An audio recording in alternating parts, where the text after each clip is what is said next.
I'm Connie Ledoux-Book, president of Elon University. On today's Elon News Network special report, the inauguration of Elon's first female president. But before the ceremony, we break down what it means to do the job.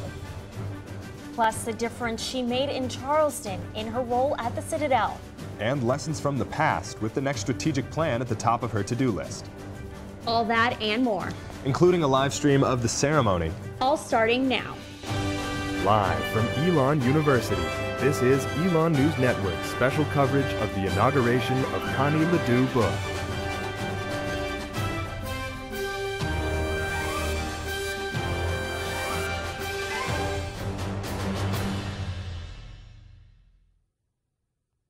Good afternoon, and thanks for watching Elon News Network's special coverage of Dr. Connie Ledoux-Book's inauguration. I'm Maya Eaglin. And I'm Alex Hager. Now we're in the studios here, but just up Williamson Ave, Schar Center is filling up with students, faculty, community members, Dr. Book's family, and some colleagues from her past jobs. It makes sense that they are lining up early because history is in the making today, Alex. Last time there was an inauguration was in 1999. Some of the freshmen here on campus weren't even born, which is kind of crazy. That's right, Maya. Elon's actually only had a total of 9 presidents since the college was founded all the way back in 1889. Elon's last president, Leo Lambert, served for almost 20 years, and before him, Fred Young was in office for 25.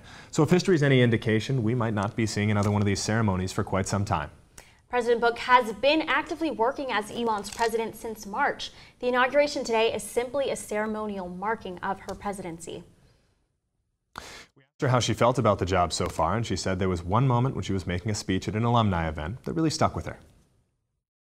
I'm standing looking up into the stands at the alumni, and I'm like, who would have thought that, like surreal. Yes, that my career would bring me to this opportunity.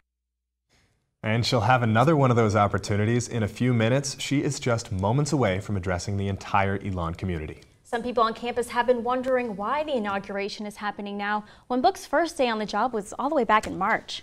That's right, Maya. And there is some precedent here. Dr. Lambert took his oath of office 9 months after he started.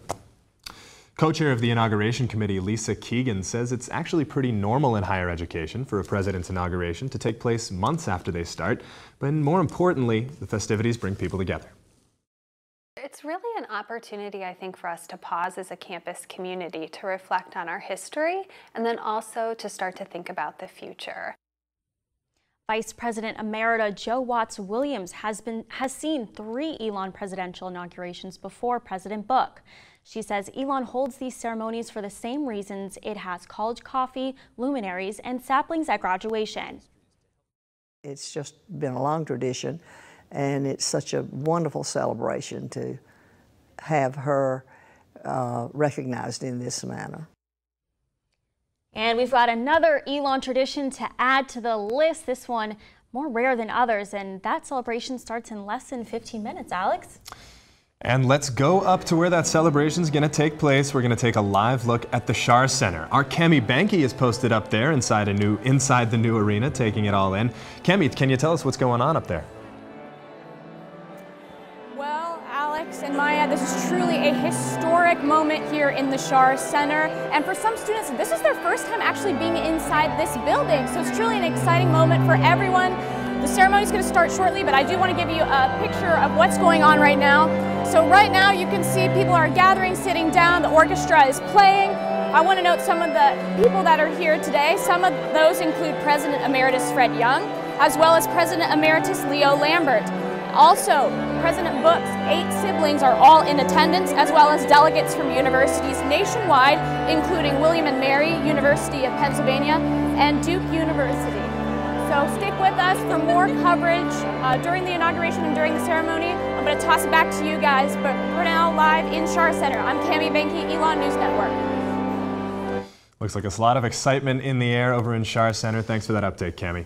With the ceremonial start of Dr. Book's presidency just minutes away, we asked students on campus what they think of her time in office so far.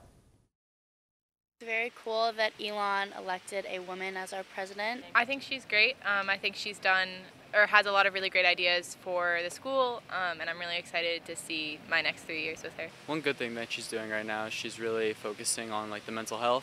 She seems like a very cool, inspirational woman, that could be a mentor to many people, so I'm hoping that I do have some interaction with her in the future. I was at the call to honor ceremony because I'm on the honor board, and she was just like so kind, and she really just put out this like positive point of view for the university. So I think she's very nice. I've spoken to her on many occasions. I spoke to her at like several sports games. well, I know that Connie does a lot of like really great things around the campus. Like I know the first week of school this year she was like in the gym doing all these fun things. Part of Book's main responsibilities as president revolve around fundraising. I sat down with several people who know a thing or two about getting donations. Many people don't realize that one of President Book's biggest roles has nothing to do with college coffee or her weekly Phoenix walks.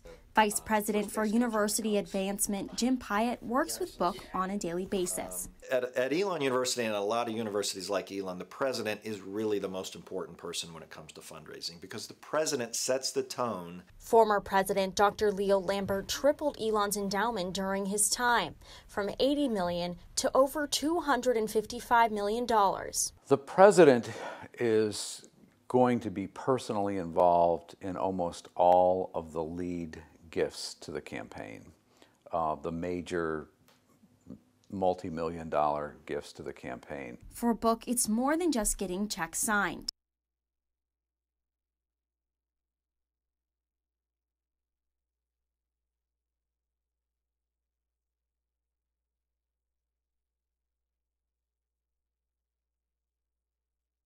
Pyatt says Book brings something unique to her role. President Book is a natural. You know, a lot of people think that development work or fundraising is about having a fancy pitch, and it's really not that at all.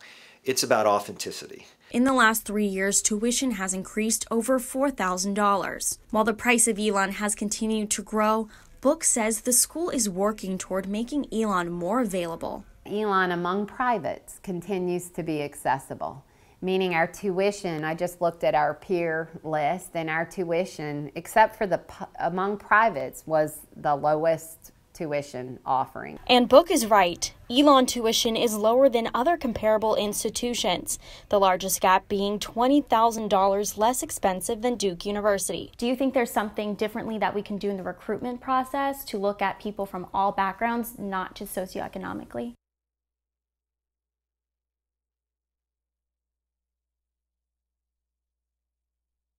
And raising money is half the battle. It is a challenge because when you don't have a big endowment, you don't have a lot of flexibility to provide scholarship dollars for students who perhaps are of higher need. Sorry for those technical difficulties. Dr. Book says her strategic plan will have another ambitious goal for the endowment. And some may be wondering where the money is coming from for inauguration events this upcoming week. When managing the finances of inauguration, co-chair of the inauguration committee, Lisa Keegan, says they did not have a budget set aside. Keegan says they had to find ways to get money from other budgets around the school. We've been really mindful of university resources, and we've been able to pool funds together from a variety of budgets that were already set in the annual budget. Keegan wouldn't say exactly how much Elon spent on activities this week, but said the main source of money came from the fall convocation budget. They also used funds from the faculty and staff tailgate and the student activities fund from Student Life. The Student Government Association pitched in a $10,000 special allocation from their rollover budget to fund food at the inaugural ball. Well, Book's path has brought her to be the president of Elon. She says this kind of job wasn't always in her plans. You don't dream of being a college president when you're a young person. I have a running joke that I start my speech when I was a little girl dreaming of being a college president, because no little girl's dreaming of being a college president. President Book was born in Louisiana and grew up as one of 9 kids. Her childhood dream was actually to be a TV reporter.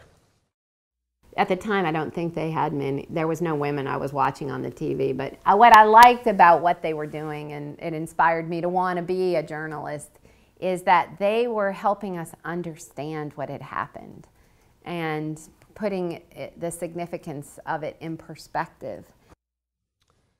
Book spent her undergrad years studying journalism at Louisiana State, and after graduating, she got a job as a TV reporter in Baton Rouge.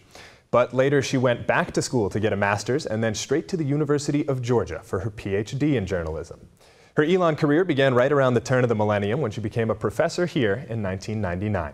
And according to one of her past students, Dr. Book was pretty tough on grading. She was definitely a little intimidating, but I mean, she knew her stuff. She wanted you to know it, and she wanted everybody to do well. Jackie Vargas graduated back in 2012. She was a student in Dr. Book's 8 a.m. Broadcasting in the Public Interest class. I'm pretty sure after every exam, I walked out of there like, here's hoping that I got a 50. While she was a professor, her research on cable television and broadband earned her the chance to testify in front of the House of Representatives in 2008. After 7 years of teaching at Elon, Dr. Book became the Associate Dean of the School of Communications in 2006. She says that is where she found her position for leadership. It felt so good to participate in removing obstacles or building something new that really made a difference for students and for the faculty and staff at Elon. So I got hooked on it. I liked it. She then left Elon for Charleston, working at the Citadel for 2.5 years before making her return. And we'll look more into how she made her mark down there after the break. But before we go, we'll leave you with a fun fact. Dr. Book's favorite snacks are watermelon and peanut butter. And if she's making a full meal, she says Louisiana seafood gumbo is her favorite. We'll be right back.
All right, and we have Cami Banky live at Schar Center with a student interview. We're going to head over there and see what she has for us. Cami? All right, guys, I'm here with Danielle Thomas, who is a first year, and she's here for the inauguration ceremony. How are you feeling about today? I'm really excited. I think it's pretty cool that as first years we get to experience another president here. I know she's the 9th president, I think, and so I think it's a really good experience to get to be at an inauguration. And what are you hoping to hear from Dr. Book? I think part of what inspires her to be a president, and also what she's going to do for the students and for her time here, no matter how long, what her plans are, and how excited she is to, I guess, be president of the university. And is this your first time here in the Schar Center? Yeah. Awesome. So this is a big day for you. Yeah. All right. Thank you so much, Danielle. Yeah, all right, guys, I'm going to send it back to you. Now, before Dr. Book came here as president, she was a provost. While the president is the face of a university, the provost is the second in command. They oversee all aspects of a school's academics. Dr. Book spent 2.5 years in South Carolina as provost of the Citadel. She boosted the study abroad program there, pushed for more internships, and multiplied the number of students doing academic research. The Citadel is a military college, but only about 1/3 of its graduates actually go into the service. Our Selena Guevara traveled down to Charleston to talk to some of Book's colleagues at the Citadel and its neighboring university. The Military College of the South, a world of difference from Elon's brick paths and casual dress for class. Cadets at the Citadel wear uniforms 24/7, have mandatory study hours, and live in the campus barracks with a curfew all 4 years. You don't want to ever say or do anything that makes you stand out. You want to be a blender. The Citadel's interim provost Mark Bevansey says while the students aim to blend in, from day one Connie Book stood out. Her experience unique from the other leaders there. She came from a background of a private school, and we're a public school.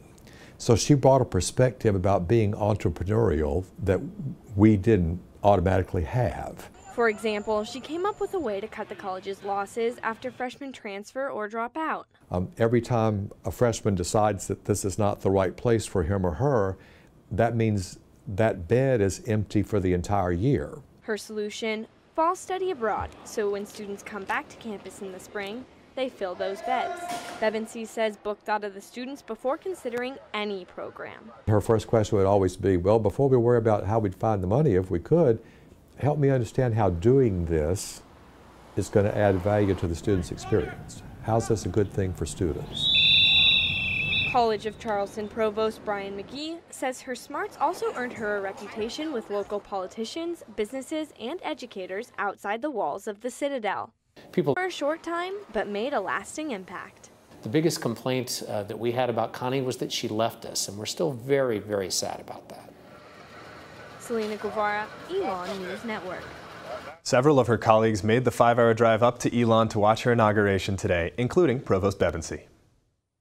While Dr. Book is Elon's 9th president, she is the first female to hold the position.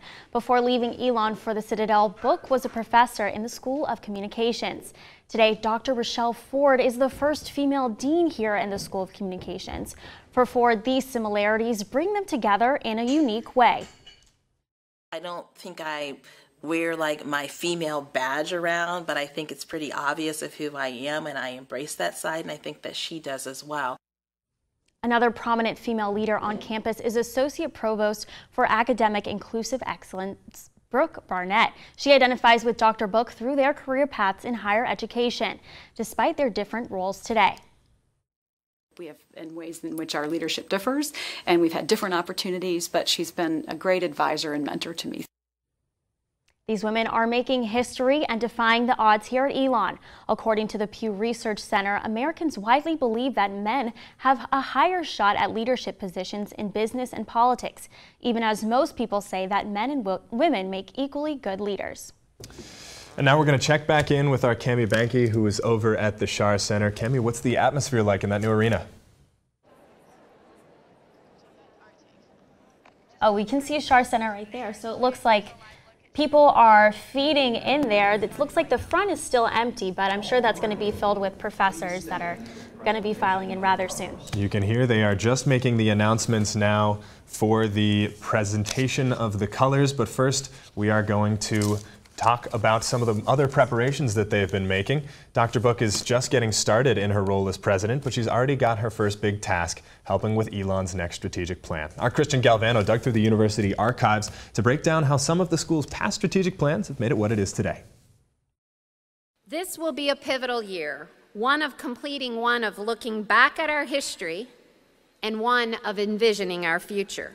Strategic plans for the future are a common tool for universities. Since the original Elon vision, which was first drafted in 1994, Elon University gave strategic planning a whole new meaning. This original plan for excellence focused on guiding, quote, Elon College into the 21st century, with basic enhancement for facilities, establishing a financial aid program, and adding much-needed buildings to campus. Many in the community even called the plan a tad aggressive, but by 2000, the plan was complete. By the time Leo Lambert became president 4 years after, the institution was sort of nearing the end of a strategic plan called the Elon Vision, and a lot of it was about bricks and mortar. Fast forward now to the 21st century. The Board of Trustees drafted a blueprint for excellence, which brought service, internships, and study abroad into the conversation. This planted the seeds for Elon's experiential learning requirement. Then came the latest strategic plan called the Elon Commitment. Leo Lambert saw most of this plan.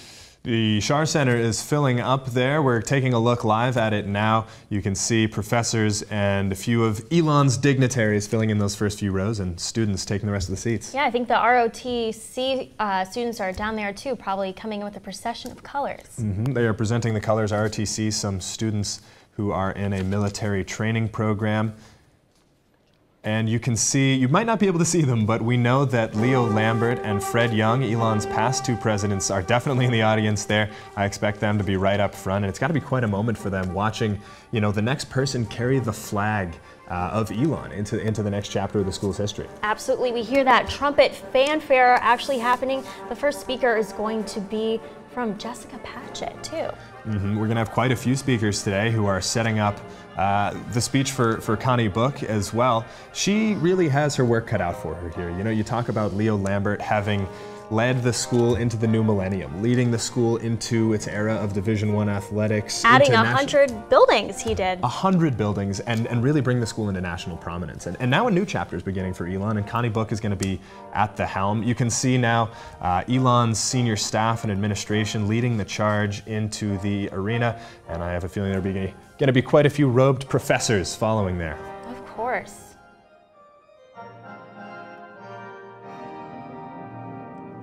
So the professors aren't coming in yet, but when they do, I know we always see them in those big fancy outfits. Those actually have a bit of meaning, which is pretty interesting. So the gown is actually designed to be worn with closed sleeves, and they're cut in a square shape. And there are some other types of gowns as well. The colors and stripes mean a lot of different things too. It looks like it's sort of all just ornamental, but the significance of the colors have to do with the professors' degrees and the school from which they got them. So let's tune in here so we can really take in this moment as it's happening. Truly historic for Elon University.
You can see that group that just entered there is the Long Maroon Line. That is made up of alumni who represent different graduating classes from Elon. They include people from the class of 2018 going all the way back to the class of 1938. I saw a picture earlier today on social media of that alumnus from 1938, and he will be turning 101 very shortly. So even though Elon feels like a young school sometimes, founded in 1889, we've got alumni on campus going all the way back to 1938. Yeah. There's a lot of history here today. Yeah, the legacy, you can see where these roots of Elon are really so far all over the country, and coming all here for this really historic event is so great. And to see that legacy of alumni and marshals welcoming in this ceremony, I think is a great way to start it off. You can hear that trumpet fanfare as well as the organ music. The organ was a staple in Alumni Gym back in smaller confines of Alumni Gym, the Right. on-campus athletic center and ceremonial site, and now it has quite a bit more space to fill with the high rafters over in Schar Center, and it is really nice to hear it echoing through the hallowed ceilings of Schar Center over there. For sure. In making the strategic plan, President Book works under the guidance of the Board of Trustees. The board has 41 members that make the big decisions at the university. Carrie Anderson, former chair of the Board of Trustees, said the board's overall mission is to support the president and the senior staff as they sort through ideas and policies. The role of the board is very much from a governance standpoint to oversee and give feedback to the president and to make sure they are carrying out the strategic plan that has been set forth by the trustees. 8 members of the Board of Trustees were on the search committee that selected Dr. Book, and Anderson was one of them. So we're going to head back, I think, to Schar and take a look at the faculty who are starting to trickle in. You can see there are colored stalls there. After that Long Maroon Line, we've now got The cluster of faculty walking in representing disciplines all over the school, from communications to business and everywhere in between. For sure. So that yellow velvet is actually from library science. So that's interesting. They different coordinations depend on their areas of study. And those with a doctorate wear one of those velvet caps, which has 4, 6, or 8 sides. And those with bachelor's or master's degrees will just wear the regular mortarboard cap, which is the type that you'd see students wearing at graduation. Something else to look out for: if you see someone with the dark blue velvet, that would be a philosophy degree. Again, the different color velvets signify the wearer's degree.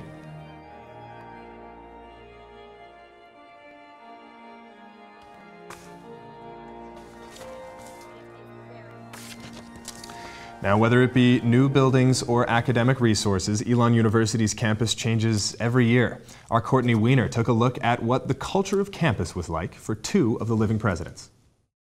Elon University's 7th president, Fred Young, served from 1973 to 1998 and lived in Burlington during a time of great conflict for the country. It was a terrible time for most institutions now, but this institution had been awfully conservative, and Dr. Daniel had ruled that sort of thing with a very firm hand. Although there was unrest around the country, Young says Elon was different. When something was a protest somewhere, there was a mini one here, but we were never a radical place. His goals were focused on growing the school. We grew 100 students a year for 25 years. We doubled the enrollment. The enrollment doubled during the time I was here, from 1,800 to about 4,000. And that increase pulled students from other parts of the country. We moved from a North Carolina, Virginia regional institution to an Eastern Seaboard, and it made a dramatic difference in quality, made a dramatic difference in wealth, in the sort of people who became interested in us. After Young's tenure, former President Dr. Leo Lambert made the change from Elon College to university. On his inauguration day, Elon was faced with a challenge. The news came on, and the governor of the state, Jim Hunt, who was going to be the major speaker at my inauguration, had declared a statewide state of emergency because of Hurricane Floyd, which caused even more challenges. And we canceled classes for a day. As Elon begins its next chapter, Young hopes that the atmosphere of campus can stay the same. That gets so hard to preserve as you become both better and bigger. And of course, we've done both those. Courtney Weiner, Elon News Network. So it's really amazing to see the legacy that President Fred Young had at this school too. When he said that he changed the students from coming from the South to the Northeast, I mean, we see that every day. That's right, and he was really getting the ball rolling in that first step in bringing Elon from this tiny little regional college to a bigger university that really spanned the Eastern Seaboard. And then obviously Leo Lambert continued carrying the torch there, and that's why it's so fascinating to see Connie Book taking the office now. You know, where is she going to bring this university next? A lot of the growth has been playing out over the last 2 presidents. And what's next? A lot of people don't really know where that's going, and we're seeing that kind of getting coded into the strategic plan right now. Exactly, and even from the land that President Fred Young bought to the buildings that President Leo Lambert built on. So it really is going to be interesting to see what Connie has taken from the legacy before her and what she will do with that. We talk about that a lot with the strategic plan and how the university just looked so different back in 1999 when Leo Lambert took the office, and we've got to ask, you know, what's it going to look like when Connie Book is done with her term? Absolutely, and let's take a look back here at the Schar Center. We're getting word that it is pretty full on the top levels, but the bottom not so much yet. Yeah, the lower concourse starting to fill up, and the upper concourse is just having people starting to trickle in. This is probably going to be the biggest crowd that the Schar Center has seen in its entire duration. I was actually at its opening event, a women's volleyball game, where they got quite a crowd in there. This is obviously a event space that is going to raise the school's athletic profile, but also is going to be a great place to host events like this one. You know, the shape that it was designed is really built to host convocation events and speakers, which is something that Elon's always been really big on. And I want to correct myself. As you can see, the bottom is actually pretty full. We've been told that the top is a little bit empty, but I'm sure kids are still, students and committee members are still making their way over there. Mm-hmm. And that athletic center, and well as an event space, is going to be dedicated tomorrow to Dwight and Martha Shar, the same people who have their name on the School of Communications. I'm sure that's going to be a great ceremony, and maybe some of these people who came into town for this will stick around for that. I have a feeling they will. There are quite a few visiting folks. We've got Connie's family, as well as some of her past colleagues, and we're going to look at some of the people who are in that audience now. Quite a few interesting faculty members. We've got some fun facts. We have some fun facts, Alex, so let's go right into it. So did you know that there are 3 Elon presidents with the first name of William? Can you name 2? Let's see. I would say William S. Long is one of them. Yes. Got the school started all the way back in 1889. Yes. And I would have to look at the sheet to cheat again. Well, the other 2 are William Harper and William Staley, so. 3 Williams, and out of 9 presidents, that's a pretty solid proportion. That is a pretty solid proportion. Let's tune back in to see a little bit more of this processional.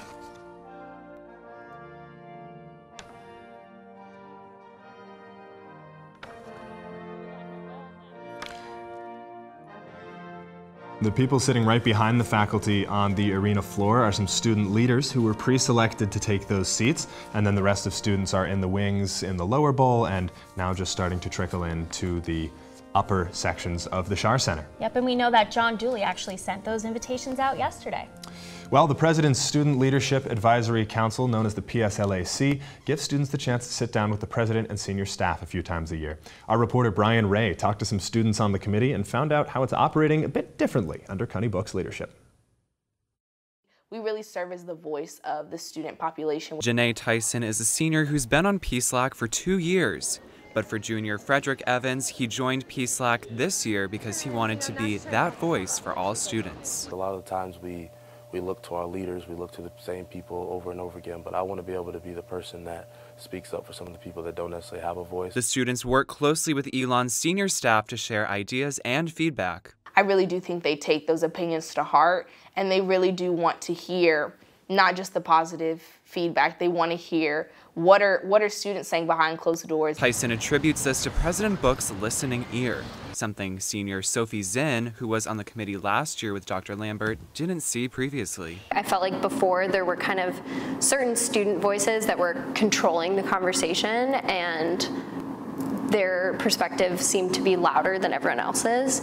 And I feel like this past retreat and going into this year, I felt like every voice had equal representation. Everyone was able to say their opinion and have civil discourse about some of the topics we were talking about. Zinn felt like students who were involved in the most organizations previously had more of a voice than others. Not everyone at Elon is super over-involved and busy all the time. Some people are just dedicated to one thing, and so being able to have those voices be heard just as much as anyone that's part of 5 or 10 different organizations. Evans is dedicated to 5 organizations on campus, but thinks having several strong voices is part of being a leader. And I think that's just naturally, you're in a group with a bunch of leaders, that's just going to happen. But to Zinn, President Book's leadership brings a new feel to the meetings. I felt like she wanted to hear from each person in the council, and I, with all respect to Dr. Lambert, he's a great human being, I didn't notice that emphasis on hearing every voice as much. And so I think that was something that she definitely brought. And with this change, Zinn thinks it will help things get done. The senior staff and professionals at Elon are able to accomplish their goals with students in mind, because they can't ignore our perspective if we're sitting there objecting to some things. Brian Ray, Elon News Network. So we are going to go to the podium. Jessica Patchett is speaking. She's a pastor of the Christian education at Convent Presbyterian Church in Charlotte. She is going to do the opening remarks.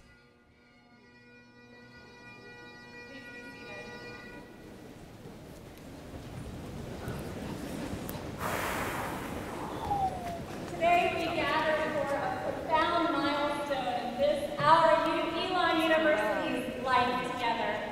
We are grateful to celebrate the unique gifts and celebrate the inauguration of Connie Book's book. And today we will give thanks for her, and we will give thanks for our community. For we remember that everything we are, everything we love, everything we have, everything we hold dear They are precious gifts, worthy of honor and gratitude and care. So I invite you now to join me in a moment of reflection and prayer. Will you pray with me? God of all life, we stand shoulder to shoulder humbly, where we realize that though we come from all corners of this earth, we were each and all gathered here because of a common vision for human flourishing. We're grateful for the ground on which we stand, the fields set aside, given long ago to yield fruit that could endure beyond a season. Fruits of intelligence, imagination, integrity, and investment in the common good. We marvel at the thousands of men and women who have gone before us, people who had dreams of an academic community to transform mind, body, and spirit, to cultivate freedom of thought and liberty of conscience. Generous people who gave of the fruits of their life and labor to build something beyond what any individual or one kind of person could create. A unity of diverse people lending the very best of themselves for the benefit of all. We are more aware these days than most that our inheritance of this precious gift is not one to be taken lightly, but to be guarded and celebrated, championed and extended.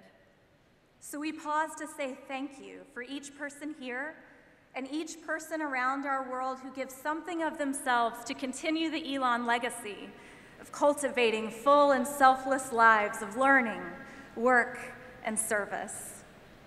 Today, in particular, we say thank you for Dr. Connie Ledoux-Book, who embodies this way of life so clearly. Thank you for her tireless work on behalf of Elon, her commitment to our highest ideals, and her razor-sharp intellect, for her ability to see, encourage, and direct the unique gifts of individuals, for her humility in recognizing that the work she does is inspired and ignited by a spirit beyond herself. I pray that each morning she will awake to a palpable sense of the Spirit, breathing new life and energy through her.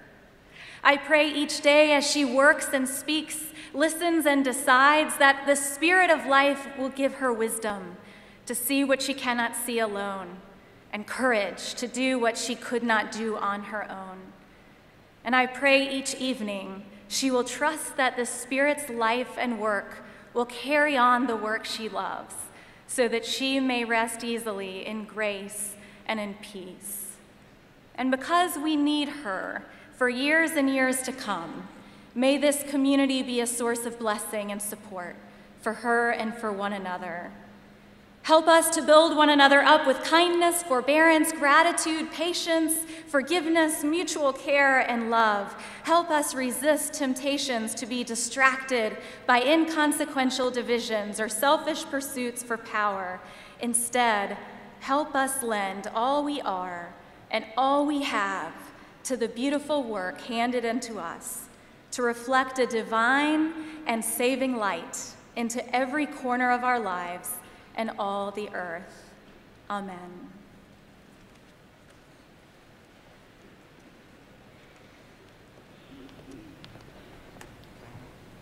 Please stand and join me in singing the national anthem.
That was Josh Carswell with the national anthem. He is a 2011 graduate of Elon. He'll be performing twice today. He'll also be performing What a Wonderful World later. And next up, we'll be hearing from, I believe this is Elon trustee Noel Allen, who is on the advisory board at the law school.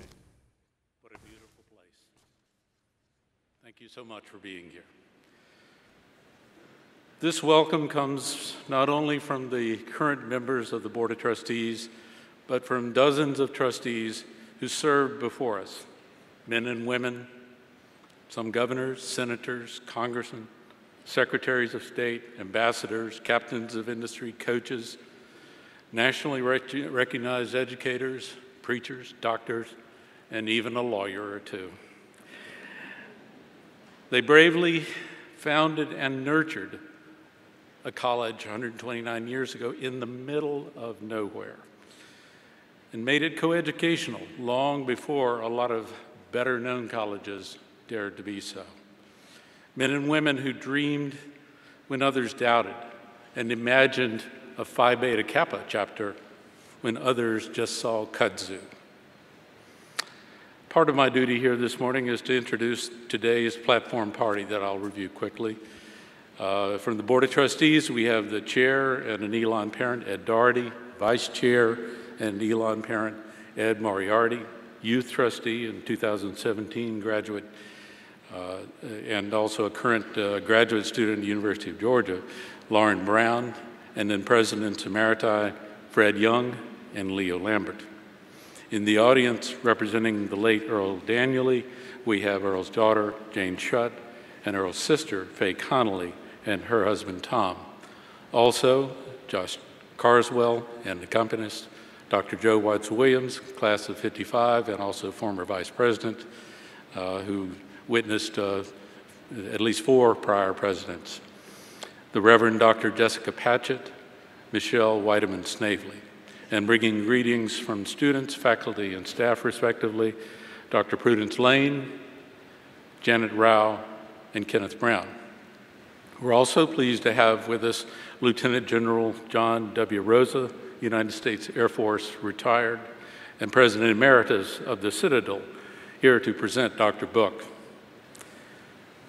From the cockpit of a fighter plane to an office in the Pentagon, for more than 40 years, he served to keep our nation safe. And under his strategic leadership, the Citadel advanced its mission to educate and develop principled leaders for the military, business, and institutions around the world. And we look forward to his remarks. Briefly, I should also mention who I am. I'm Noel Allen. I'm a trustee since 1985. Proves if you hang around long enough, you get to do everything. Amongst that, I am not only an Elon alum, an Elon native, an Elon parent, an Elon son, and an Elon spouse, and past chair of the board at one point in time, and so forth. 19 years ago, I had the great honor of swearing in Leo Lambert.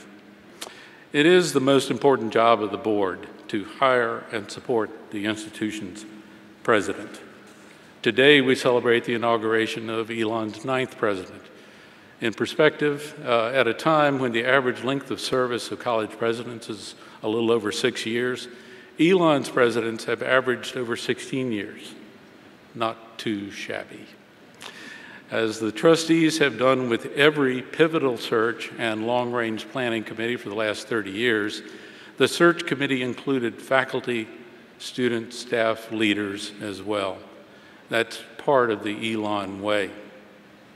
The trustees have a legal fiduciary duty to find and support that next great academic leader who, like the Olympic relay runner in an unending race, moves us forward, then ultimately passes the baton to the next president. Today, the baton is officially being passed from a legacy of great college presidents to a person whom I believe can be the greatest ever. My welcome comes with a challenge to our new president and to each and every one of us. Welcome not just as spectators and witnesses to this event, but as essential ingredients for our new president's success. to bring to bear upon this golden moment the dreams that become visions, the visions that with generosity and confidence become a shared endeavor, not only to succeed, but to lead. Tomorrow is reaching out to us, calling upon our new president and each of us and this university to lead courageously in ways we once might never have imagined. I welcome you.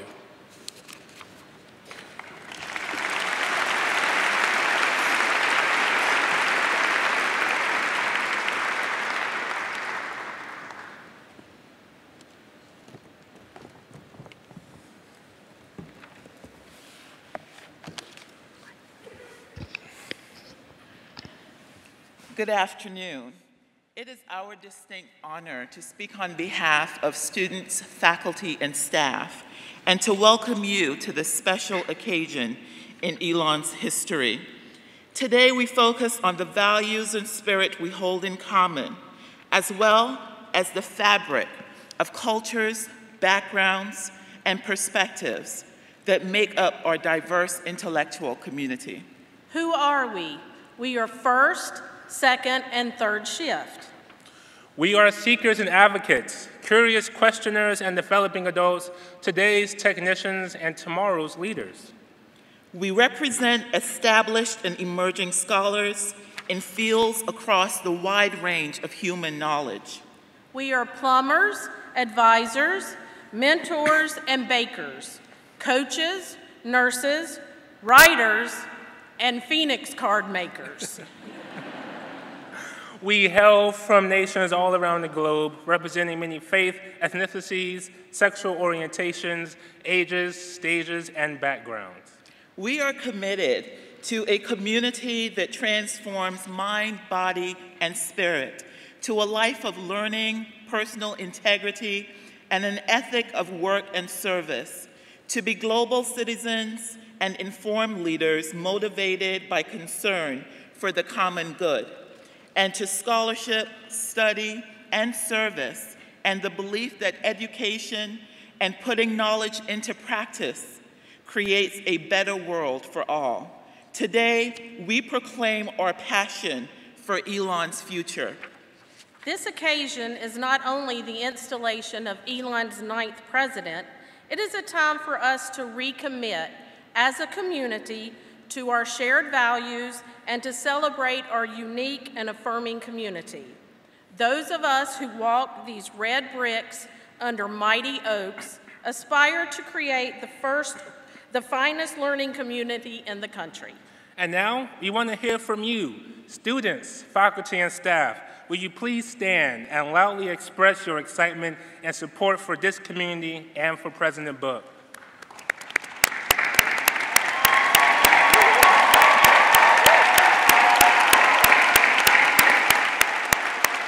Executive President for the year of 2018-2019, Kenneth Brown Jr., and he was also there with Dr. Prudence Lane.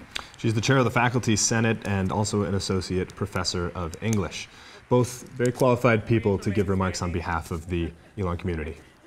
Absolutely. Also, Dr. Lane created 20 new courses at Elon, which is quite an accomplishment. Faculty and staff of Elon University say to you, President Book, that we stand with you.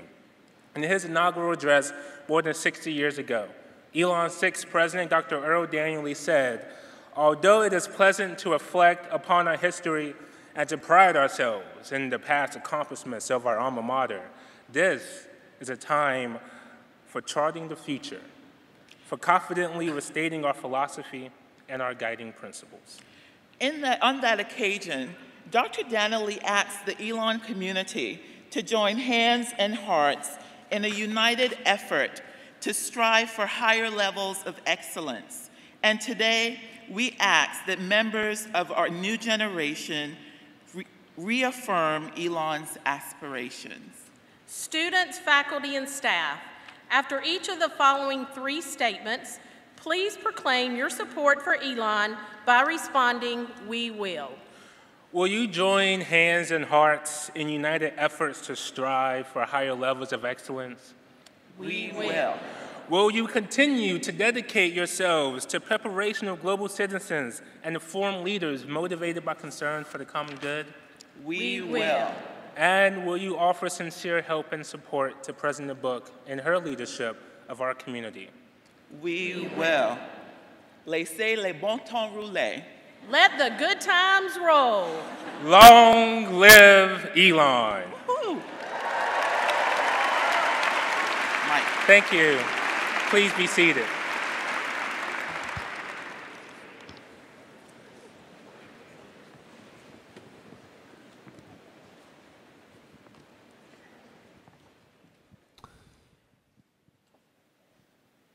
Josh Carswell, he's going to sing What a Wonderful World.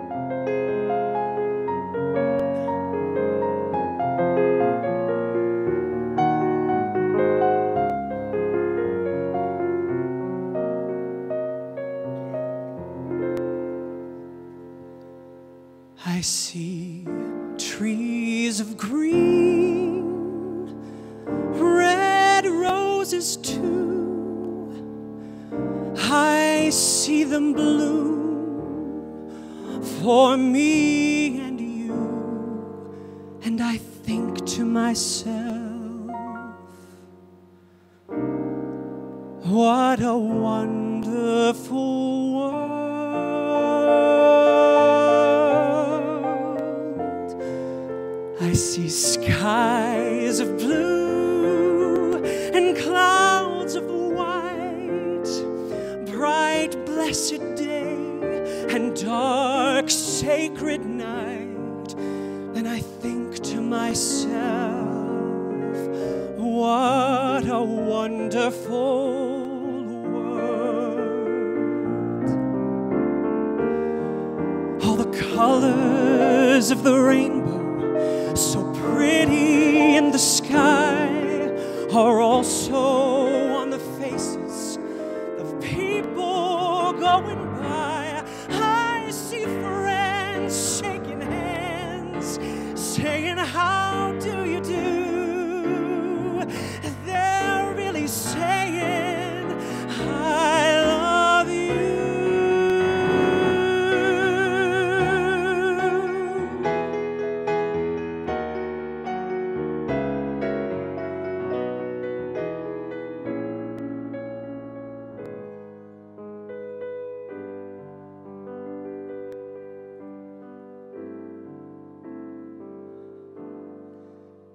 I hear babies cry, I watch them grow. They'll learn much more than I'll ever know. And I think to myself, what a wonderful world. I see trees of green and red roses too. I see them bloom for me and you. And I think to myself, what a wonderful world.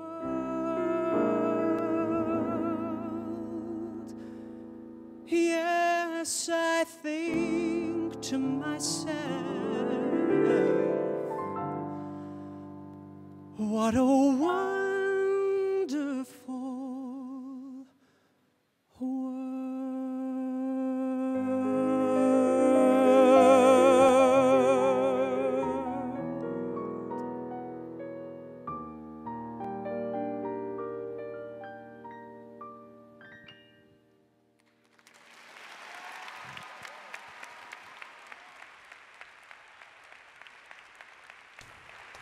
Wow, what a beautiful rendition of that.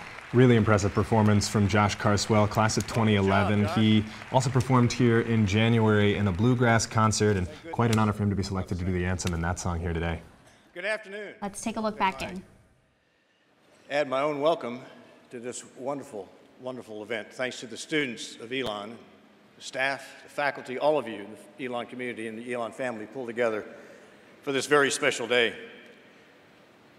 As you heard earlier, I'm John Rosa, and for the last 12 years, I was the president of the Citadel, the military college of South Carolina. I came to the Citadel, my alma mater, after serving 32 years in the United States Air Force. My time in Charleston was filled with wonderful experiences, working with wonderful folks. One of our greatest achievements was the day I hired Dr. Connie Ledoux-Book. She had a profound effect on our institution.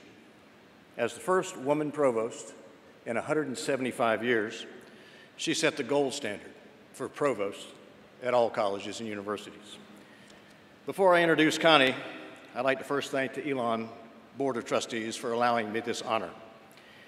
Yeah, I was none too happy last year when you stole my provost. I was hoping Dr. Lambert had one more year in him and we'd get Connie for another year, but he upped and left. But you took her back, and what a great move for Elon. I also want to pay a special tribute to Connie's family and friends. Thank you for being here. Connie comes from a large family, as many of you know. Welcome. Welcome, Mom. Thank you all, and a special welcome to Joe and Bella. I got to know them for the last couple of years. We miss you down on the campus, and your mom is so very, very proud of you. Today, Elon takes a giant stride into its future. Dr. Book was born to educators and into a large Louisiana family. She's the granddaughter of farmers. She knows what hard work and tough times look like. Improving education and making quality learning available to everyone have been the hallmarks of her career, and the Citadel was fortunate to have her as our provost. When I think of Connie and her time at the Citadel, I'm always drawn to the term leadership. Now, you may wonder, as an old retired general, talking about leadership, Connie was one of the few members of my senior staff that didn't have a military background. But I tell you, she led from the day she hit the ground. It was such a joy to watch her develop over a very short time. When she came to the Citadel, she was already an established educator, administrator, and communications professional. You all know that. For 16 years, Connie served at Elon and did amazing things, culminating as an associate provost. But nothing in her career compared to taking the reins of the provost and becoming the #2 official of the Citadel, a military college of South Carolina. It wasn't simply the next higher level of leadership. The Citadel is a unique organization, a military institution steeped in tradition with very passionate alumni. Connie hit the ground running and never looked back. You know, leadership takes many forms. One of the most daunting challenges in leading are leading in times of crisis. And like many colleges and universities around this nation, the Citadel experienced crises and challenges during Connie's tenure. From cadet misadventures, not that anybody at Elon would have a misadventure, I'm sure you're all perfect, community tragedies, and significant weather events. In fact, Connie is the only provost in the history of the Citadel to evacuate and close the entire college for 2 hurricanes, 2 consecutive years. You all better watch out up here, I'm telling you. Connie brought first a unique insight to higher education, and as the years wore on, I watched her develop as a leader, understanding how to manage situations, get the most from her team, and make organization a better place, even in troubled times. During Connie's tenure as the provost, we made such great strides. She innately understood not only the need to remain competitive and innovative, but with programs and outcomes we offered, but also the hard truth that higher education must now run like a business, whether you're a private or a public college. She spearheaded our successful effort to offer expanded study abroad opportunities, something many thought incongruent with our rigid military lifestyle. On the contrary, the chance to experience a semester abroad enhances cadets and students' outlook. It's an experience the military and the public sector greatly value. Thanks to Connie's efforts, over 12% of Citadel students now study abroad. Higher education must understand the society it serves. The students we graduate must not only have a broad understanding of core concepts, but also be trained in disciplines that the world demands. Connie understands this. and she has the ability to drive the changes Elon needs to make to continue producing the outstanding men and women America so desperately needs. While at the Citadel, Connie led efforts to establish our Swain Family School of Nursing, our first licensure program in the history of the Citadel. She helped meet a shortfall in both the public and military sectors, the great shortage of nurses. Working closely with the Citadel Foundation, she helped to secure private funding for the first 3 entire years of that school's existence, privately funded. Her leadership and focus made it happen. Connie further shepherded several new programs at Citadel, most notably mechanical engineering, which quickly is becoming our largest major at the Citadel. She and her team designed and implemented online programs that now serve over 20 military installations around the globe and generate a robust revenue stream. We all know Connie is a communications expert at heart, but communicating within an organization is a true art, a hallmark of leadership. Connie was instrumental in furthering the concept of shared governance at the Citadel, leading the faculty to form a very highly effective faculty senate, which now is an equal partner with the administration. She was also a leader in fostering diversity and inclusion within the entire Citadel family and in our relationships within the Charleston community. She knows effective dialogue alone can solve most problems, and it builds bridges needed for an institution that represents all of its members and to be a part of this community. The ability to communicate is so critical in these troubled times. The Citadel's core values are honor, duty, and respect. It seems respect is the value most wanting in this country today and in our society. And I witnessed Connie's ability, day in and day out, to foster difficult conversations in a very respectful manner that will serve Elon and this family well. Connie Book made the Citadel a better place to live and work. She made me a better president. She loves students, is passionate about making their experience all that it can be. She embraced our faculty and our staff and built a dynamic team. I commend Elon on her selection, and I'm certain she will lead this wonderful institution with great skills for many, many years. And ladies and gentlemen, I present to you Dr. Connie Ledoux Book.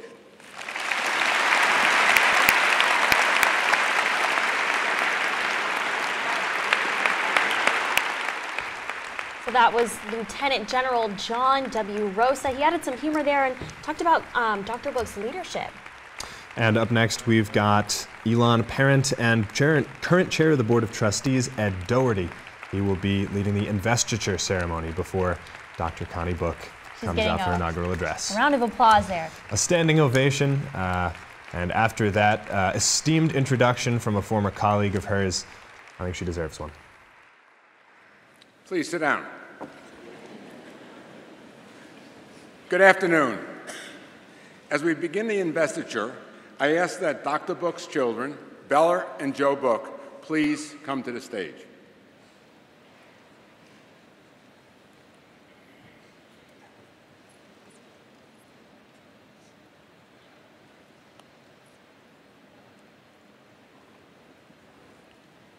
Dr. Book, you have chosen to take your oath of office using the Bible given by William A. Harper to legendary 1924 alumnae Isabella Cannon, benefactor of Elon's Isabella Cannon Global Education Center and the Isabella Cannon Leadership Center, which we'll hear more about later in the program. Isabella Cannon's optimism and drive to build a better world is still with us 32 years later. And today, as you take the oath on her Bible, that still serves as a symbol of Elon's proud history and indomitable spirit. Dr. Book, you have been given a great privilege and responsibility to lead those who teach, study, and work here, as well as the alumni all around the world. Your first responsibility is always to our students, that they may engage deeply in an Elon education and prepare to be change makers. We'll also call on you to be a bold leader of faculty and staff, inspiring their innovative work in service of education and transforming lives. We ask that you support all members of the Elon family to feel valued and appreciated, and exemplified our shared values of honesty, integrity, respect, and responsibility. You are charged to use your appointment to serve the Elon family and ensure this institution's commitment to service to the local community, to our state, to our nation, and the world. Please put your hand on the Bible. Do you, Connie Ledoux Book, pledge that as president of Elon University, you will, to the best of your ability, uphold and advance the mission, values, and student and teaching-centered focus of this institution? If you do, please say, I do. I do.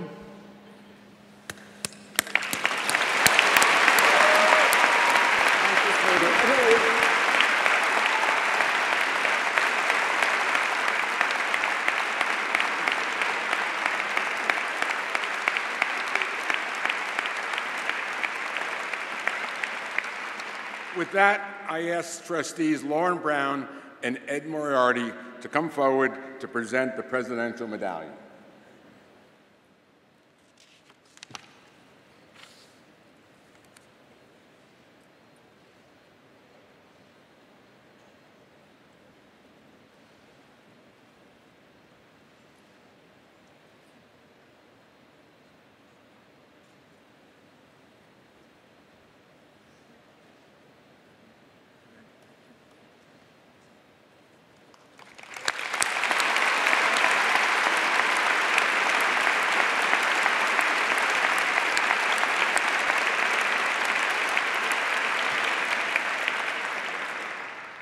In the words of Thad Ure, who authored the phrase, "Long live Elon," and who served 47 years as a member of the Board of Trustees and 52 years as North Carolina's Secretary of State, quote, "May our blessings be upon you as you undertake this sacred trust."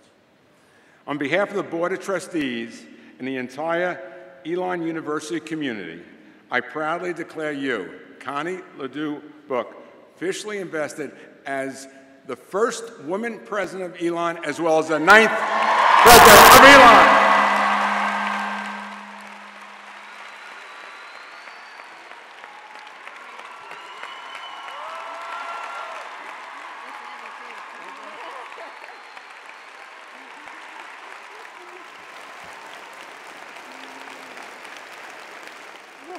And one more time, a standing ovation there with a standing ovation in the Schar Center for President Book. And there we have it. This is the moment we've all been waiting for. She's got that presidential medallion on, and this is the history. This is the history that we have been talking about, we've been looking forward to, and we are welcoming Dr. Book as president.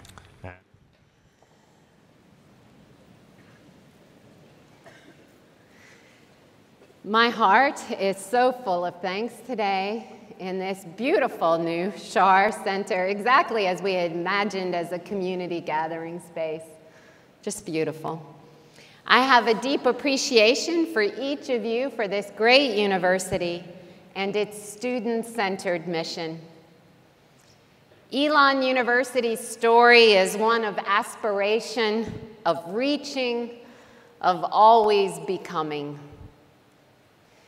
In 2015, I went on a professional journey of my own, an always becoming journey, and left Elon to become the provost at the Citadel. While there, a faculty member shared the book, Small Craft Advisory, with me. A must-read for any transplant Charlestonian, he told me. It's an autobiography by Charleston native Louis D. Rubin, an English professor at the University of North Carolina, Chapel Hill, who was considered one of the great scholars of Southern literature. Rubin loved sailing. In 1937, at the age of 13, he got it in his head to build a boat and sail into the dangerous confluence of the Ashley River and the Atlantic Ocean. He didn't have much money, so he rounded up discarded wood, nails, tar, and in just a few months crafted a sailboat. The day he tested the waters, his mother watched, hands on her head, worried about her son, but not intervening. As he courageously navigated the rough waters and guided his boat to the calmer sea, he felt an overwhelming sense of power. At 13, he had learned the valuable lesson of having an idea, a dream, grabbing hold, not letting the naysayers or his own poverty stop him. He called it his liberating act, and he even capitalized that term in the book, a liberating act. As I read, I felt the strength of a dream realized through hard work and effort. A lesson so powerful this young man would write about it 50 years later. And I was so excited by what I had read that I stepped across the hall to General Rosa's office to share the story.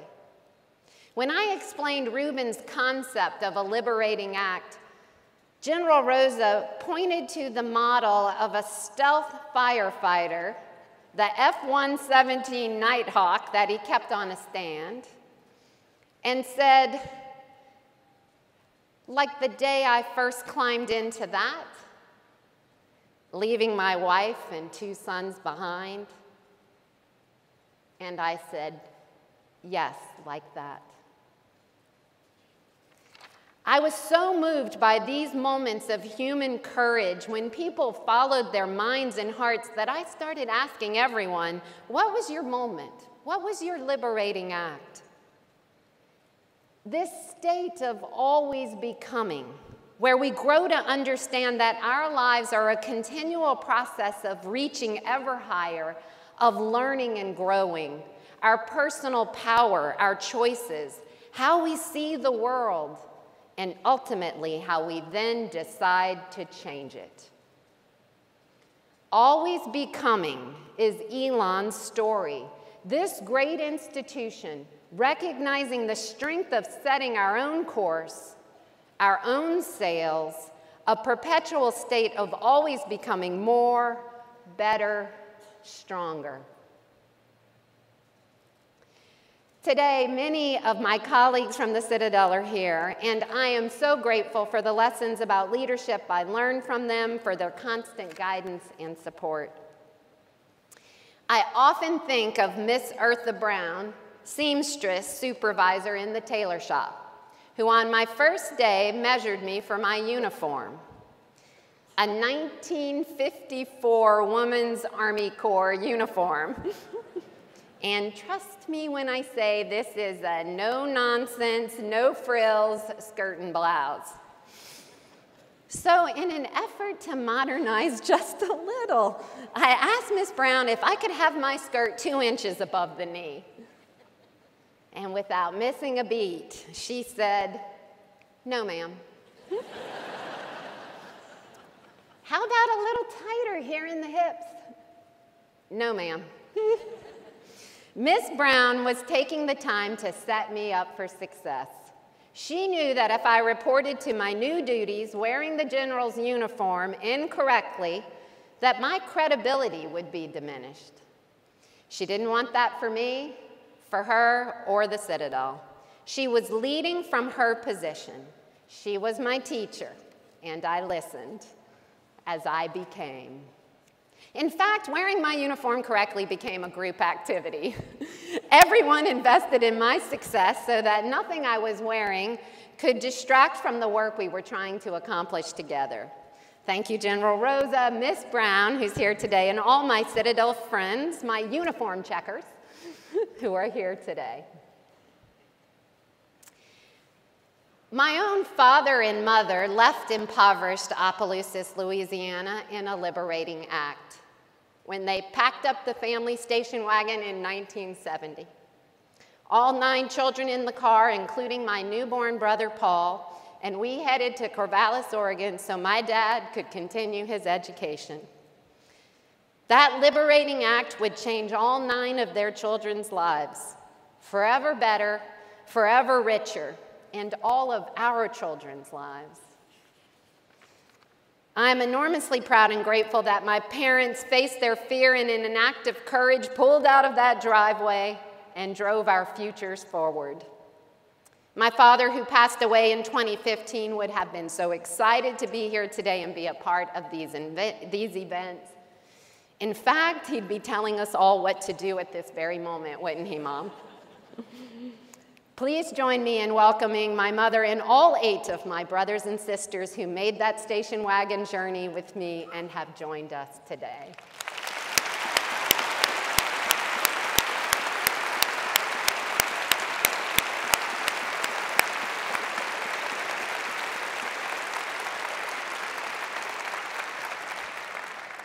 You see, I believe that liberating acts break us out of the status quo, do away with the expected, and open wide the horizon to a bolder future that we hadn't previously imagined. And yes, this state of always becoming helps us understand that the most meaningful part of our lives is not about the finish line. The richness of life is in the next, the hope of becoming better, brighter, stronger, wiser. As F. Scott Fitzgerald wrote in his first novel, This Side of Paradise, it was always the becoming he dreamed of, never the being. My own dreams of becoming started when my mom would pile us all into that same station wagon and head to the public library. The back bookshelf, lower third to the left in the children's section, was my favorite. There were the biographies of courageous women, Amelia Earhart, Annie Oakley, and Louisa May Alcott. Each had their own story of moving beyond the expected. Amelia Earhart, whose father's alcoholism created fear and anxiety, so much so that flying into the unknown felt comfortable. As a result, she had the courage to do what no one had done before, fly the Atlantic and the Pacific. Annie Oakley's father died young. Left in poverty, she began hunting at age 6 to feed her sisters and brothers. She became such a sharpshooter, she would earn enough money to pay off her mother's mortgage at age 15. And then there's Louisa May Alcott, who taught herself to write with both hands so she could write for longer periods of time, publish more, feed and educate her family. From that service to her family sprang one of the world's greatest literary accomplishments, Little Women. Not because she loved to write, but because she had to write. And I found those same inspiring stories here at Elon. Many of you remember Isabella Cannon, Elon class of 1924. At age 96, she gave Elon's commencement address in 2000. During her long life, Isabella Cannon was always becoming. Born in Scotland, her family traveled to Alamance County so her father could work in the textile mills. The Great Depression changed her life forever, and in a series of unexpected events, her husband entered diplomatic service that led them around the globe to Liberia and Iraq. She was even in China when the Tiananmen Square uprising took place. Then in her own story of always becoming, at age 73, widowed and without children, she aimed to be elected the first woman to serve as the mayor of Raleigh. Her campaign slogan, "The little old lady in tennis shoes." Against all odds, she won that election.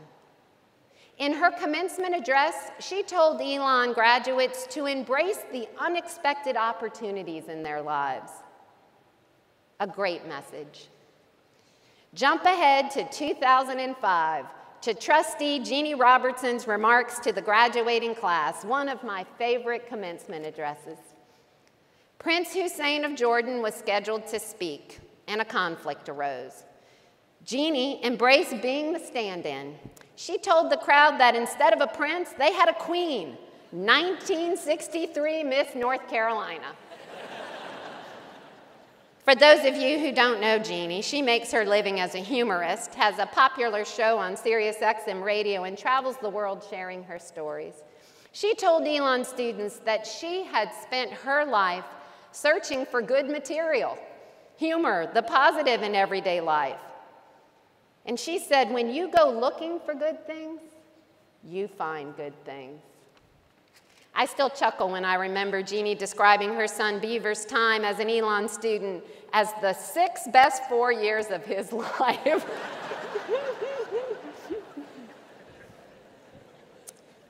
Earnest and striving, these are the stories of becoming that inspire me, and this is Elon University's story as well.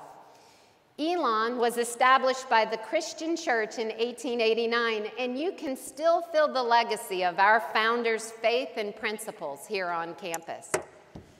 A faith that describes itself as united and uniting, dynamic, always becoming and evolving with greater understanding from life's lessons. Elon's historian and professor of history, George Troxler, summed it up beautifully in his work From a Grove of Oaks, The Story of Elon University, when he wrote that Elon's powerful trajectory in higher education had not been from a single act or a single transformative financial gift. Instead, Elon's commitment to community, openness to new approaches, and a penchant for planning have been essential. The broader effort of we versus me, the firmer foundation of collective action and change, advancing a new model of teaching and learning that celebrates engagement and relationships as the essential ingredients. This is Elon, a community of courageous and determined educators, dedicated to liberating acts and always becoming better. One of the things I have so admired about each of you and Elon is when we're faced with challenges, we get to it and work to improve, to listen to each other, and with our new understanding, advance our community. I was moved this semester when Don Chaplin and Andy Hunt of Burlington, North Carolina, shared with me how they had witnessed firsthand that Elon commitment to our LGBTQIA students. That experience led them to make 2 generous gifts to support the students in those programs. In making this gift, Don remarked on not only the academic quality of the students and their Elon education, but on their hearts as well, and said, these students are people who will make the world a better place. And I could not agree more, Don and Andy. Thank you for your inspired gift. Dr. Earl Daniely, Elon's 6th president, wrote about these Elon constant values and their intersection with teaching and learning in his inaugural address in 1958. He said, great teaching is our high calling, and that a liberal education must help a student to find themselves and then to lose themselves in concerns, causes, and ideas which are more important than individual gain. In 1973, Dr. Fred Young, Elon's 7th president, here with us with his wife Phyllis, also arrived on campus in a station wagon. And through his 25 years as president, Dr. Young understood the importance of always becoming. He loved to say he had been president of 4 different Elons. He led the effort to expand Elon's admissions footprint, reimagined the campus master plan, and invested in foundational buildings like McMichael Science Center. He famously turned the parking lot in front of Alamance Building into Fonville Fountain. And he personally took a sledgehammer to start demolition of the power plant where Belk Library now stands. Now, I'm sure that was a liberating act. And in 1999, Dr. Leo Lambert, Elon's 8th president, with his wife Lori here today and 2 daughters, arrived in, you guessed it, a tried and true station wagon. Are we sensing a theme here? And in his inaugural address, a few months later, Leo reminded us that Elon is not a place of polar opposites, of either ors. It's a place with a can-do spirit that seeks integration rather than separation. President Lambert invested in academic excellence, establishing professional schools, expanding facilities, and sheltering a chapter of Phi Beta Kappa to advance Elon nationally. Critically, he also led growth in scholarships to create greater access to Elon for students of all backgrounds. Presidents Daniel E. Young and Lambert built this university on the foundation prepared by their predecessors and on the power of a committed community. A vision realized by Elon's founder, William Samuel Long, a college for the world, firmly established in the hearts of the people. The trustees have provided remarkable leadership, challenging Elon to reach and then to reach again. You only have to spend a day on campus. Their names appear on buildings and centers, programs and scholarships. They represent generations of families who believe so strongly in Elon that they invested personally their time and resources. In truth, I can't stop smiling when I think of each of you here today. Trustees, faculty, staff, students, and friends, of the enormous gifts you all contribute to Elon's community. And today, on this historic occasion for the university, I am pleased to announce a new gift. The establishment by trustee Louis DeJoy and his wife, Dr. Aldana Vosch, of a new series of scholarships that will open doors to an Elon education to students from Title I schools in neighboring Greensboro. This generous gift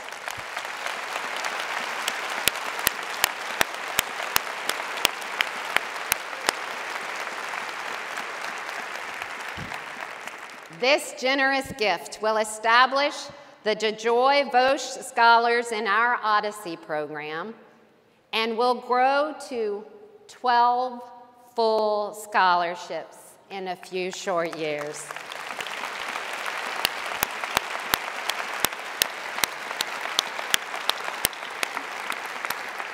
This dedication of personal resources by the DeJoy Vosch family represents the hope and confidence in an Elon education and in the future of our local communities.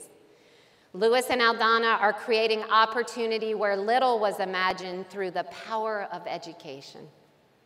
Louis and Aldana, please stand so that we can thank you for this remarkable commitment in endowing new scholarships for our collective future.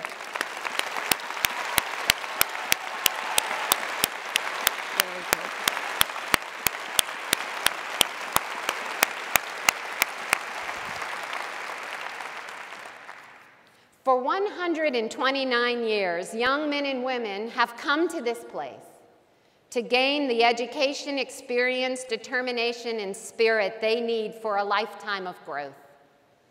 Elon graduates stand out. They're humble, hardworking, resilient, and inspired to make an impact in the world. I could tell you more than 33,000 stories of Elon alumni always becoming and achieving. But let's settle on just one example. With us at the head of the long maroon line today is Dr. Charles Kernodle. Dr. Kernodle, could you please stand?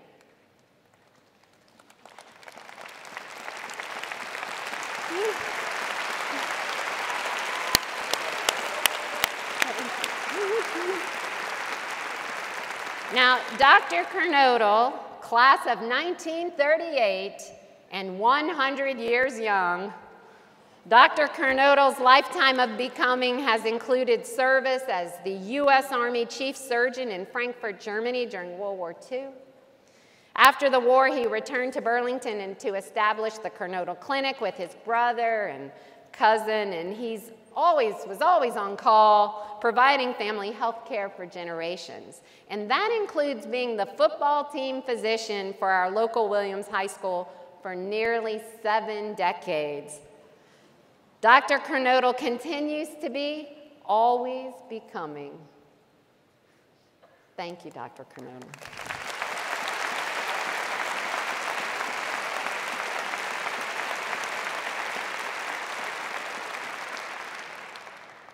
On the strength of the mighty oaks for which Elon is named, and the people who stood in that grove and determined that a new college be built on this spot, I stand before you today as Elon University's 9th president. Our strength for tomorrow depends on each of us, our dedication and our talents in support of Elon's future and our students' futures. We will hold tight to our student-centered mission to develop the mind, body, and spirit, understanding that this is Elon's foundational strength, captured in our motto, Numen Lumen. We will deepen and advance our curricular and experiential offerings here at Elon and around the world.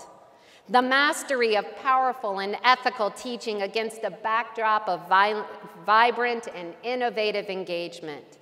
The teacher-scholar-mentor model that leads our nation in student success. We will expand our facilities and programs in science, technology, engineering, and math to advance entrepreneurial graduates prepared to solve the world's most challenging problems. We will build upon our residential success and advance our relationship-driven model that transforms lives. We will deepen our commitment to the town of Elon, Alamance County, and Greensboro. From this diversity of people, from all walks of life, the collective energy and inspired wisdom of our community will be our powerful guiding lights. Elon, we are the people who will do the work with passion and compassion. Today, we boldly embrace Elon's future, knowing there is no end point to this journey of always becoming, each of us always becoming, Elon always becoming. That's who we are. That's why we soar. Long live Elon.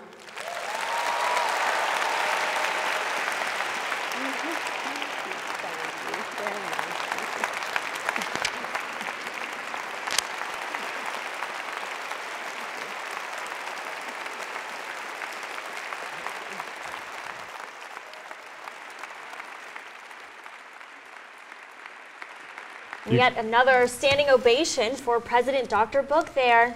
You can hear that standing ovation echoing through the Schar Center, and up next we'll have another performance of the alma mater by Elon's combined choirs, as well as a closing by youth trustee Lauren Brown, and a little bit more music to send us home. Address. Sorry guys, dealing with a cold. I bring you a warm and hearty congratulations today from Elon's 33,500 alumni. Would you please join me at the podium? Today is a day of celebration, a celebration in Elon's role in bettering the world, a celebration of our shared values of freedom of thought, respect for human differences, lifelong learning, and concern for the common good, and a celebration of your leadership.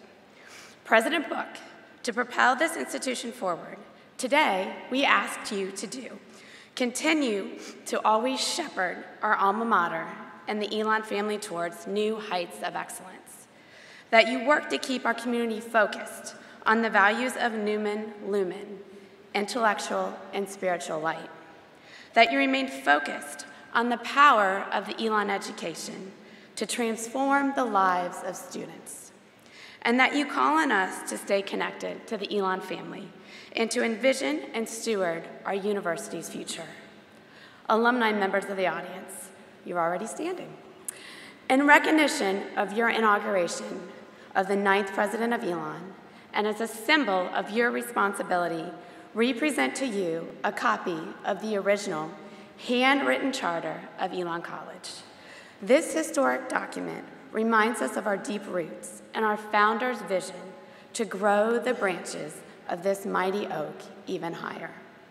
In offering this gift of Elon's charter, we place in your hands our trust in the future of this institution that we love. Thank you.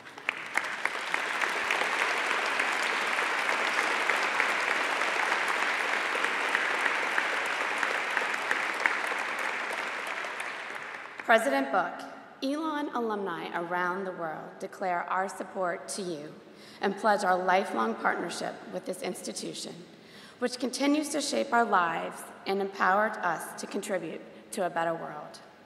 Alumni members of the audience, will you please join me in celebrating and congratulating President Book as she takes on the stewardship of Elon University.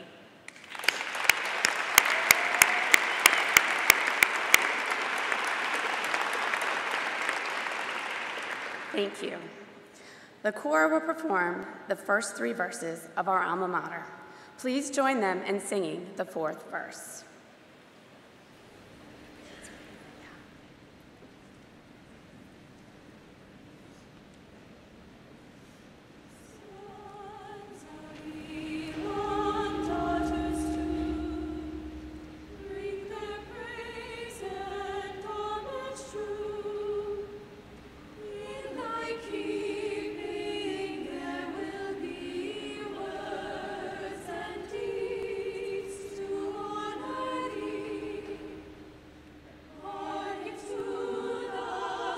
And here we are taking a listen to our alma mater.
That was the performance of the alma mater by Elon's combined choirs.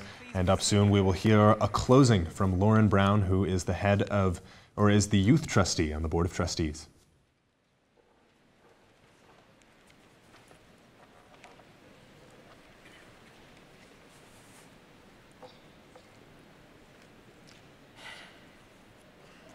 It is a glorious privilege to participate in today's inspirational ceremony. After witnessing more than 7 decades of growth and change at Elon, I feel a great sense of pride and anticipation as we begin this next chapter in Elon's unique history.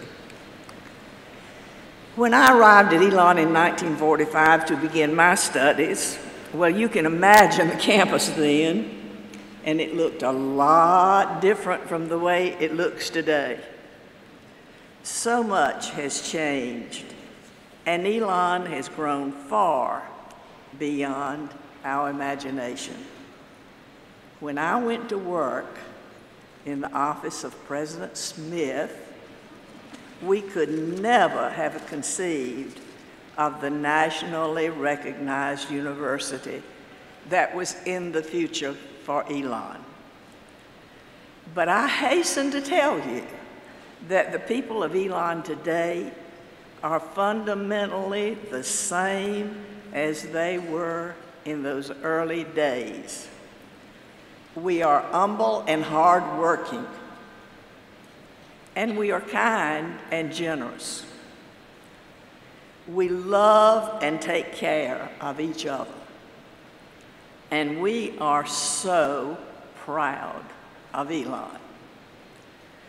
So, as I said, on the first day in office, President Book, we are ready to imagine what we can do together and to get to work and make it all a wonderful reality. Open your minds and dream big, Elon. We are just getting started.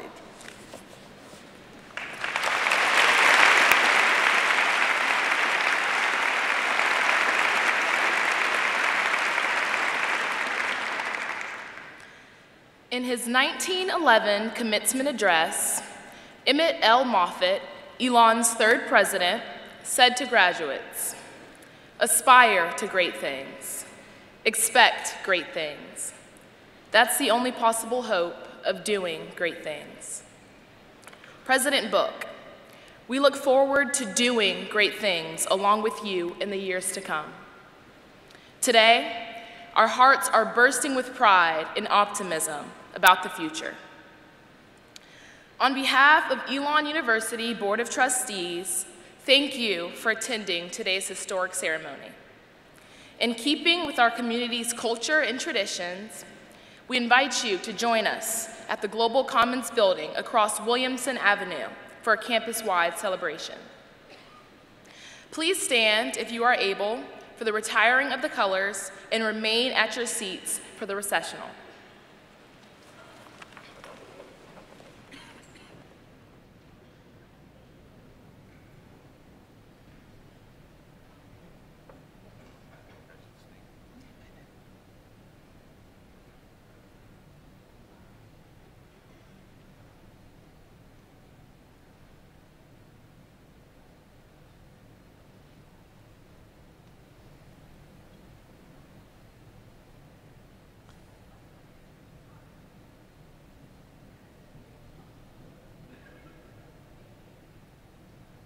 See the color guard there, they're coming to retire the colors, and we just heard from Joe Watts Williams and then also Lauren Brown for those closing remarks.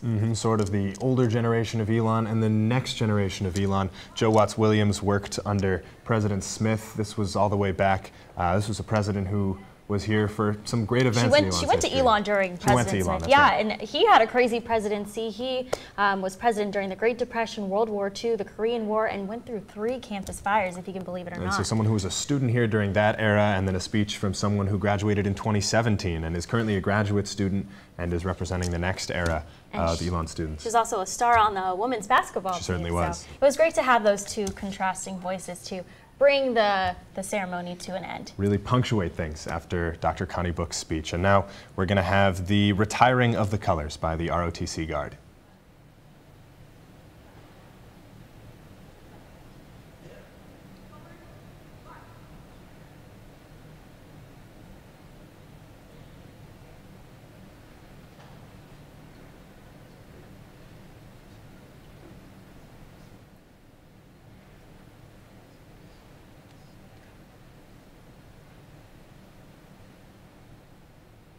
Go back to some of those main points during Dr. Book's speech. It was really powerful. That's right. She was talking a lot about always becoming and talking about that big liberating act.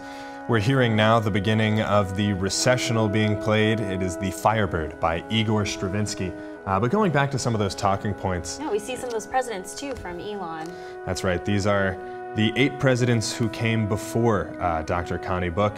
And you might recognize a lot of their names immortalized on buildings around campus. Harper, Moffitt, Staley, Smith, all iconic names for Elon students. Exactly. Yep, and next should be, Earl Dannelly. He actually was 33 years old when he became president. Earl Dannelly, and then Fred Young, then Leo Lambert, and now Connie Book. Connie Book, and we can't wait to see what her legacy will be, and one day they'll be adding her picture to that slideshow, which is crazy to think about, but it really is such a historic moment for the university. Especially considering just how long each of those presidents serves. You go back to James Earl Dannelly, who, you know, by really any university standards, was at this university a long time ago. But there were only 3 presidents between him and now. Exactly, and we can take another look at the recessional. Again, that is The Firebird by Igor Stravinsky, as we see the faculties, trustees, delegates, students beginning to exit the Schar Center after today's inauguration ceremony. Our producer on the ground also mentioned that she estimated that it was about 80% full, so it seems like more than half of the community came out in support. That is a 5,500 seat arena, so it is not an easy one to fill. So getting that many people out to the arena is quite a feat for this inauguration ceremony. Absolutely, and I really like the point of always becoming. That fact that this is an evolution for not only her leadership, but her person just in general. That's right. She's always been becoming. She talked about her journey from growing up in Louisiana, a long career through, a long stretch through academia, working as a television reporter, and then making that climb into academic administration at the Citadel, and now finally returning to a place where she was professor at Elon. She talked about always becoming in her personal life, but also talked about always becoming from an institutional level. Exactly. Talked about how Elon's always been becoming. And she was the first woman provost in the 175-year history of the Citadel, so it seems like she's consistently breaking these barriers for those to come after her. And I think she's hoping to break that barrier here at Elon, set a new precedent, obviously the first woman president after 8 male presidents in a row. And now she's taking the reins here at Elon and bringing it into a new era. Absolutely, and she talked about following her passion in that liberating act, that after you can break through that, you know, you really break down the status quo and can open yourself to a whole new world of possibilities. She never expected she would be in this situation, and here she is. She talked about her liberating act as the provost of the Citadel, and we heard earlier from John W. Rosa, who was the president of the Citadel while she was down there, and he just spoke so highly of what she brought to the school, what she brought to the Citadel community, and what I thought was really interesting was that she really inspired change in a place that was so rooted in tradition. And I think it'll be really interesting to see the changes that she might bring to Elon at a school that's also rooted in tradition and very rooted in the plan. So true. Also, Rosa, I like the little bit of humor he had. He said, "You took my provost. You took my provost." And we certainly did, but we're very excited to see what the next legacy will look like for her here. We certainly are. And she talked a lot about the women who inspired her on her journey. Absolutely. Starting in childhood. Women that she read about only in books at the library. Amelia Earhart's, Annie Oakley's, Louisa May Alcott's. Talked about how those women inspired her. And then shifted to talk about women who went to Elon, who inspired her. Isabella Cannon. Exactly. Yeah, and I didn't realize she was the first female mayor of Raleigh. So again, these barriers that have been so set in our society, it's great for her to acknowledge them and continue to break them down. And talking about Isabella Cannon, a woman who attended Elon and then went on to achieve really great things, talking about Jeannie Robertson, someone she had conversations with, someone who went to Elon and then achieved national prominence. She really, I think, was hammering home the transformative value of an Elon education in her mind. And you know, although she didn't attend Elon as a student, she recalled how working here at Elon as a professor was a moment that helped her transcend to the next level in administration. Great, and we can see that moment right now, that medallion placed over her neck, the big moment that everyone was waiting for, and a congratulatory hug, and that was the moment. Let's hear from her one more time. Always becoming, where we grow to understand that our lives are a continual process of reaching ever higher, of learning and growing. Our personal power, our choices, how we see the world, and ultimately how we then decide to change it. And she emphasized a new focus on Elon and Greensboro. She talked about helping learning and growing, and with those scholarships, she's going to help some more people learn and grow. So thank you so much for tuning in to our special live coverage of Dr. Book's inauguration. It has been a pleasure having you, and it's been a pleasure watching this inauguration ceremony together. Absolutely. It's been so great to anchor with you too, Hager, and we hoped you all learned a little bit more about Dr. Book. For continuing coverage of inauguration events, make sure you head to our website, elonnewsnetwork.com. Have a great evening, Elon.